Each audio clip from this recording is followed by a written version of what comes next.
மஹபூபே சுபஹானி, மாஷூகே ரஹமானி, ஷேக் அப்துல் காதர் ஜெயிலானி, இது அவங்க பேரு. இவங்க பேரை சொல்லும் போது மட்டும் என்ன இவ்வளவு ஃபுல் லென்த்தா தான் சொல்றது. அப்துல் காதர் ஜெயிலானி அவர்கள் எப்படிப்பட்ட நபர்? நீங்க சொல்வதை போன்று தன்னை வணங்குமாறு சொன்னாரா? தன்னுடைய சமாதியில் வந்து குழந்தை வரத்தை கேளுங்கள் என்று சொன்னாரா? எந்த நூல்ல சொன்னார் காட்டுங்க பாப்போம். அவர் எழுதிய புத்தகங்களை பார்க்கின்ற பொழுது தௌஹீத பிரச்சாரம் பண்ண ஆள் அப்துல் காதர் ஜெயிலானி அவர்கள். அல்லாஹ் ஒருவனைத்தான் வணங்க வேண்டும் என்று எப்படி இந்த கொள்கையை பிரச்சாரம் பண்றோமோ இதே போலத்தான் அவரும் சொன்னார். அப்துல் காதர் ஜெயிலானி அவர்கள் சொல்கிறார்கள்,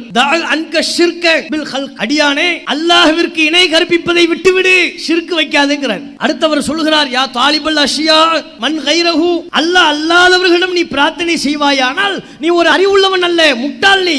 ஏன்? ஹல் ஷைஉன் லைஸ ஹுவ ஃபீ ஹஸாயினில்லாஹி அஸ்ஸ வஜல், அல்லாஹ்வுடைய கருவூலத்துல இல்லாதது உண்டா? எப்படி கேட்கிறார் பாருங்க. எதுக்குப்பா நீ அல்லாஹ் அல்லாத இன்னொரு ஆள்கிட்ட போய் கையேந்தி நிக்கிற? அல்லாஹ்வுடைய கருவூலத்துல காலியா போச்சா?